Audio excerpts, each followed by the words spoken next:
untuk Guslim, kiai kita dari Bogor, apabila betul dari pihak Rizik Syihab itu menerima tantangan dari Guslim itu, insya Allah saya akan datang. Siap, Kiai Imad ya? Siap. Iya, ini saya konfirmasi nih. Saya catat ini tebal-tebal. Kiai Imad siap untuk berdebat dengan Habib Rizik Syihab yang akan digelar di Pondok Pesantren Ibnu Aqil. Ini kita harapkan ini bisa tergelar. Tapi lagi-lagi Kiai Imad ini seringkali Kiai Imad di framing sebagai Kiai Imaduddin Al-Kaburi karena di Banten itu Kiai Imad tidak datang. Ini cukup mengganggu apa tidak ini?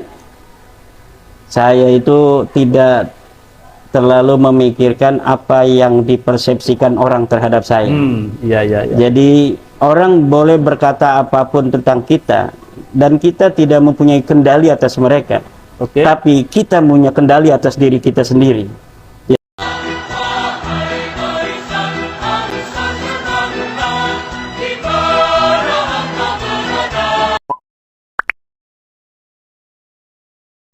Salah satu kiai sepuh yaitu Guslim di Bogor, pengasuh Pondok Pesantren Ibnu Aqil. Malahan beliau lebih maju lagi, Kiai. Siap untuk menggelar debat nasab ini antara Kiai dan Habib Rizik. Hadiahnya ini luar biasa ini, bukan karena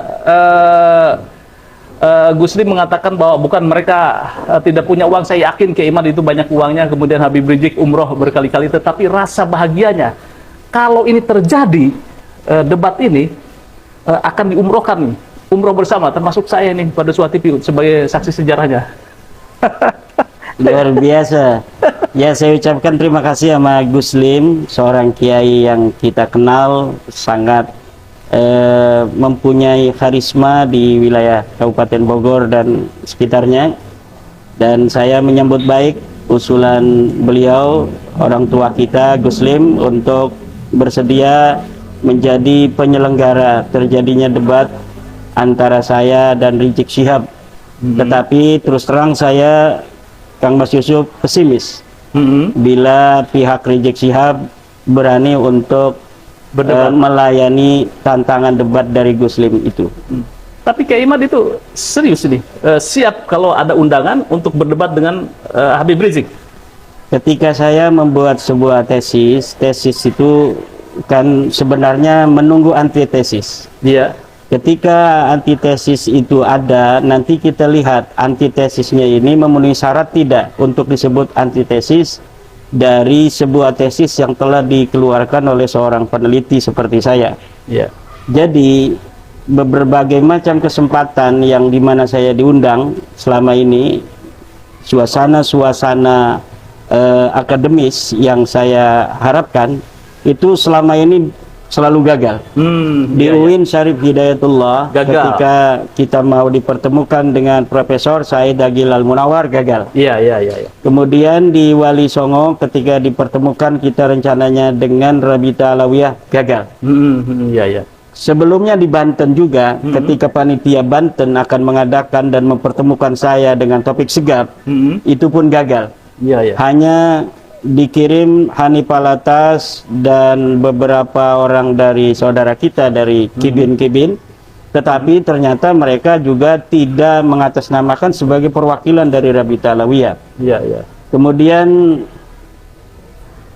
dari berbagai macam narasi yang dibuat seakan-akan bahwa saya tidak berani berdebat, itu sebenarnya adalah sebuah framing yang menurut saya tidak perlu untuk ditanggapi. Iya. Karena memang saya menunggu. Jadi kalau apabila pihak Rizik Syihab ketika ditantang oleh kiai dari Bogor, Guslim, itu kemudian menerima, daripada kita perang-perang begitu seperti kata beliau itu mau nantang perang monyet-monyet, lebih baik kita perang argumentasi, perang epistemologis, bagaimana nasab Balawi yang sudah putus ini dipertanggungjawabkan oleh mereka di hadapan publik. Iya. Nah, saya menunggu itu, mampukah mereka membela nasab mereka yang terbukti palsu menurut kajian epistemologis saya, berdasarkan penelitian kitab-kitab nasab dan kitab-kitab sejarah, yang bukan hanya nasabnya itu palsu, tetapi nama-nama yang disebut sebagai leluhur mereka itu juga terbukti sebagai leluhur yang fiktif. Kan ini kan luar biasa.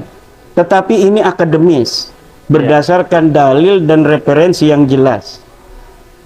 Mampukah Rizik Syihab untuk menyampaikan kepada masyarakat antitesis tentang tesis saya tersebut? Jadi saya sekali lagi menyampaikan sebuah apresiasi yang tiada terhingga untuk Gus Lim, kiai kita dari Bogor. Apabila betul dari pihak Rizik Syihab itu menerima tantangan dari Gus Lim itu, insya Allah saya akan datang. Siap, Kiai Imad ya? Siap. Iya, ini saya konfirmasi nih. Saya catat ini tebal-tebal. Kiai Imad siap untuk berdebat dengan Habib Rizik Syihab yang akan digelar di Pondok Pesantren Ibnu Agil. Ini kita harapkan ini bisa tergelar. Tapi lagi-lagi Kiai Imad, ini seringkali Kiai Imad di framing sebagai Kiai Imaduddin Al-Kaburi, karena di Banten itu Kiai Imad tidak datang. Ini cukup mengganggu apa tidak ini? Saya itu tidak terlalu memikirkan apa yang dipersepsikan orang terhadap saya. Jadi orang boleh berkata apapun tentang kita, dan kita tidak mempunyai kendali atas mereka. Tapi kita punya kendali atas diri kita sendiri. Jadi apa saja dalam hidup ini itu tidak boleh kita sebagai manusia berjalan di atas dunia ini berdasarkan persepsi orang tentang kita, tetapi bagaimana respon kita terhadap persepsi orang itu. Jadi yang kita bisa kendalikan adalah diri kita sendiri. Orang mau berkata apa tentang diri kita itu silahkan, tetapi kita bisa mengendalikan respon terhadap apa yang mereka katakan. Dan tentang apa namanya itu, di Banten itu Kiai Salim dari Cilacap sudah memberikan klarifikasi. Karena memang beliau adalah sebagai salah satu orang yang berada di tengah-tengah acara itu. Beliau hadir di situ, beliau juga adalah pendukung daripada tesis saya, dan beliau juga mengaku bahwa waktu itu siap untuk meladeni Rabita Alawiyah, membantu Kiai Imad untuk berdebat dengan Rabita Alawiyah. Asalkan Rabita Alawiyah itu betul-betul atas nama Rabita Alawiyah. Jadi walaupun bukan Taufik Segaf, tetapi yang hadir itu mendapatkan surat mandat dari Rabita Alawiyah. Tetapi ketika Kiai Salim menanyakan bersama Gus Ajus Jazuli, dan waktu itu masih ada Tengku Qori. Tengku waktu itu ya. Iya, masih ada Tengku Qori. Halo Tengku. Ketika ditanya oleh Kiai Salim, apakah Hanif Alatas Qurtubi Lebak itu mewakili daripada Rabita Alawiyah, mereka jawab tidak. Nah, kalau tidak mewakili atas nama Rabita Alawiyah, sedangkan acara itu adakan untuk mempertemukan saya dan Rabita Alawiyah, baik dengan Taufik Segaf langsung maupun dengan wakilnya, tapi ternyata kan Taufik Segaf sudah menyatakan. Jadi beberapa hari sebelumnya saya mendapatkan screenshot dari saudara saya Imam Ibrahim bahwa Taufik Segaf, Rabita Alawiyah tidak mau datang dan tidak mau mengutus wakil. Sementara waktu itu, tapi bisa berubah kan, beberapa hari itu kadang-kadang manusia itu pikirannya berubah. Itulah yang saya antisipasi, takut ada perubahan. Tiba-tiba mereka datang. Ketika kita nggak datang, tiba-tiba mereka datang. Akhirnya saya memberikan apa namanya semacam surat mandat. Karena itu juga diminta oleh Tengku Qori, bahwa Kiai, agar ada sebuah kenang-kenangan buat saya dalam hidup saya merantau ke Jawa ini, bahwa saya pernah membela Kiai, membela nasab Rasulullah. Tolong bikinkan sebuah surat mandat atas nama saya, dan beberapa perwakilan lainnya akan saya laminating dan akan saya pajang katanya di tembok sebagai kenang-kenangan dalam hidup saya. Saya penuhi permintaan Tengku Qori itu. Ini saya membuat dengan tangan saya sendiri. Beberapa nama yang bersedia. Jadi saya belum kenal dengan Kiai Salim, saya belum kenal dengan Gus Ajis Jazuli, tetapi mereka sudah ada komunikasi melalui alat komunikasi bahwa mereka mendukung saya dan siap untuk bersama Kiai meladeni perwakilan Rabita Alawiyah yang ada di Banten. Kemudian ketika ditanyakan pihak Rabita Alawiyah atau yang hadir itu oleh Tengku, apakah Anda mewakili dengan Kiai Salim dari Rabita Alawiyah? Ternyata mereka tidak mewakili. Maka Kiai Salim mundur. Iya. Kiai Salim mundur, tidak mau, maka di situ hanya ada Tengku, ada Aziz Jazuli, Gus Aziz, dan satu lagi. Dan akhirnya ya itu terjadi debat kusir. Yang paling terkenal Diam. Nah, Diam itu sekarang jadi channel itu. Channel Diam, saudara kan ya.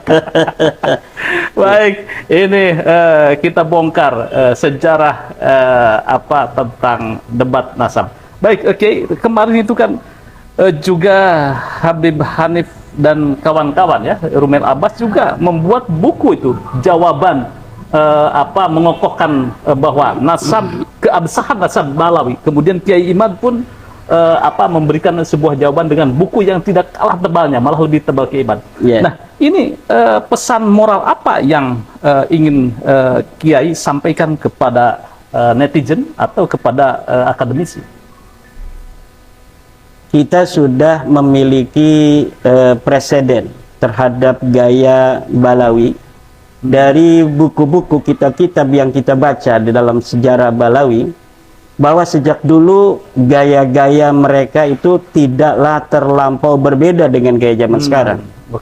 Bagaimana skandal ilmiah yang dibuat oleh Ali Asakran yang menyebut nama ulama-ulama sebelumnya yang banyak sekali dalam kitabnya Al-Burqatul Musyiqah, bahwa nasab mereka sebagai seorang sayyid itu sudah dilegitimasi oleh ulama-ulama masa lalu, dan disebutkan di situ oleh Ali Asakran nama-nama ulama. Ternyata ketika kita verifikasi dari kitab-kitab ulama-ulama tersebut, maka ulama tersebut sama sekali tidak menyebutkan itu. Nah, tetapi mereka rajin sekali, Kang Mas Yusuf, membuat buku dan membuat kitab-kitab. Ada 27 kitab minimal dari masa lalu sebelum ada bab nasab ini, yang menyatakan atau menghimpun pendapat-pendapat mereka tentang bahwa nasab mereka itu sahih. Jadi sebenarnya mereka itu sejak lama meragukan nasabnya mereka sendiri, sehingga dengan itu mereka memerlukan sebuah penguatan terus-menerus tiada henti sampai hari ini terbongkar selama 550 tahun dari 895 sampai 2022-2023 itu 550 tahun kebohongan, kedustaan nasab mereka, yang sebelumnya mereka mengaku 895, dari 345 juga adalah 550 tahun.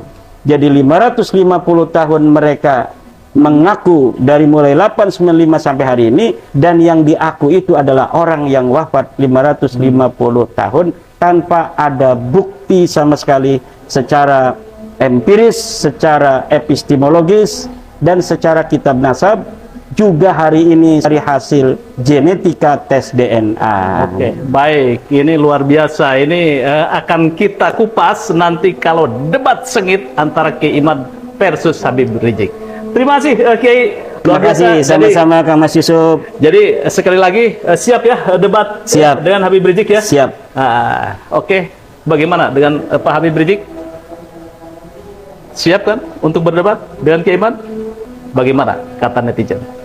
Terima kasih. Jangan lupa like, share, subscribe pada Suha TV. Wassalamualaikum warahmatullahi wabarakatuh.